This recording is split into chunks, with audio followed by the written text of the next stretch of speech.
Great Tuesday today, competition Tuesday. I tell you what, the guys inspired me. Come out here and have a practice like that after a tough loss. You can tell how much they want to win and how much they want to represent the Trojan family, how much they want to get better as a team. We truly believe we're a great team. We're working to get there, and today's practice was evidence of that. Injuries today, we've got a little bit of a stomach bug going through us right now. Michael Hutchings has it, Taylor McNamara has it, and John Plattenberg has it. That's why you didn't see him out here today. Chad Wheeler reported concussion-like symptoms on Sunday that were minor, but we go through our concussion protocol, and our training staff will let us know when he's ready to go. Scott Starr had a minor knee tweak that we're working through, and then Darius Rogers is still working through a hamstring. We did not practice him today. Stephen Mitchell has still got the ankle, did not practice him today, and Claude still has the knee. We did not practice him today. With that, I'll take any questions that you have.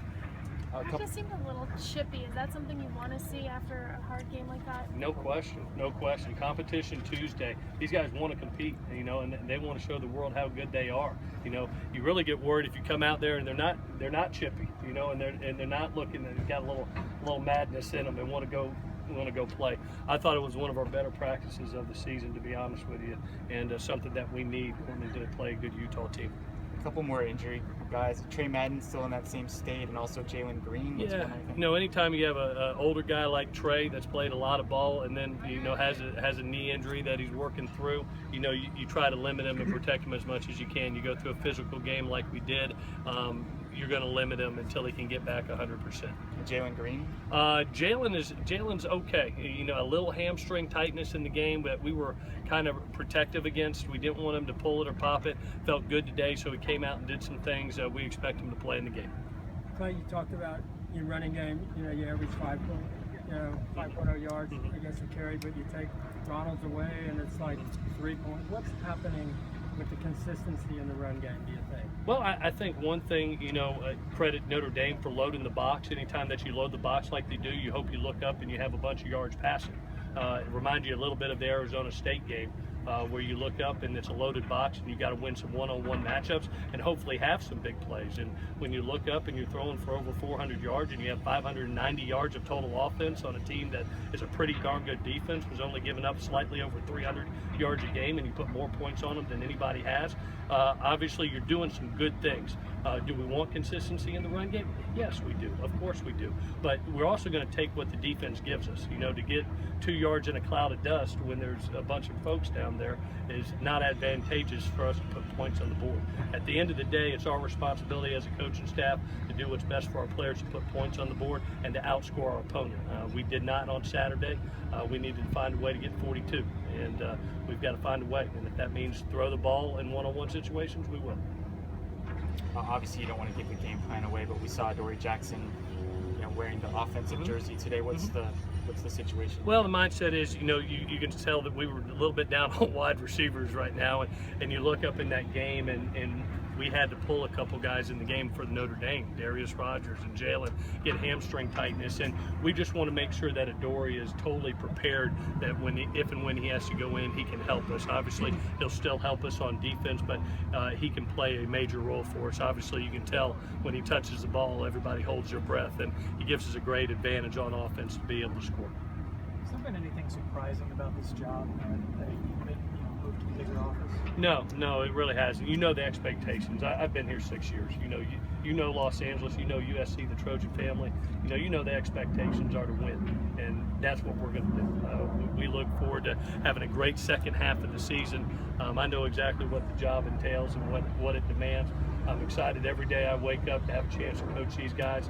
There's no quit in this team. There's no quit in me. At the end of the day, when we leave this season, I want these kids to have a great experience, and I want them to be proud of what they accomplished, and that's what we're setting out to do. As far as the in-game mechanics of calling plays and handling the head coach's job, is there anything that you would make a minor tweak-wise moving forward after doing? Well, we actually did. One of the things that I thought was great last week, I have an unbelievable offensive staff. I think Marcus Tuiasosopo and Tamaris Martin are two of the better offensive coaches in the country are going to be great offensive coordinators and play callers. They helped me put together a tremendous game plan along with Bob Comley with our run game plan. And then really I leaned on them in the game. Whether it was third downs or red zone, I would ask them their opinion. And they gave great suggestions, and a lot of them turned into big plays. So yeah, I lean on those guys tremendously because I'm trying to talk to Justin on defense, trying to say, hey, are we going to take this penalty or decline it? And you've got to make those in-game decisions. While I'm doing that, I'm asking them to get some thoughts together for the next drive, click back over, get those thoughts, and they were awesome. I couldn't ask any more of them. They're two of the brighter, younger coaches that are out there in today's game. Coach, can you talk about the challenges of recruiting in this situation that you're in? You guys got a commitment yesterday and you decommitted already. What are the challenges that you're facing in your position? Well, recruiting never ends here. You know, that's our job. You know, we're employed by the University of Southern California, and this is the greatest university in the world. You know, you're talking about a top 25 education along with having a chance to win a national championship and develop as an NFL player. So it's not a hard place to sell, but you work at it, and we work at it every day. You know, obviously when there's a little bit of what's going on within the program as far as what's going to happen in the future, yeah, there's going to be some guys wait and see, hey, what's going on, you know, what's the future direction. But you know what, winning solves a lot of things, you know, and winning will help. So our main concern is continue to recruit the guys that we know that will help our football team and go out and win games for this university and our Trojan family, and that'll help the recruiting aspect. What did you tell the team when you guys got back together about what's out there still for them this year? Well, two things. I told them there's an ultra belief in us as a staff for them. We know this is a great team. I truly believe with every fiber of my being that this is a great football team. And to be able to get over the hump, obviously you saw it on Saturday, we have to eliminate the mistakes. You have to eliminate a block punt, you have to eliminate a missed field goal, you got to eliminate penalties, especially on offense, in my opinion. And then, you know, you got to be able to finish in the fourth quarter. Those are the things that we're lacking right now. We're going to get that accomplished, and when we do, we're going to win games. And you saw it out here. This team is practicing their butts off right now. There's no quit in them, and that's what we stress. You know, we're going to fight on every step of the way, the entire way through the season. Let's do one more. Just a little bit off topic, but at the end of the game, when you look at a box score, what's the most important thing? Points. Did you score more points than they did? That's the number one goal. You know, I can sit here and say, man, gosh dang, we got 590 yards. It don't make me feel any better. And we needed 42 points in that game. And that's the most important, is winning the game, finding a way to winning the game.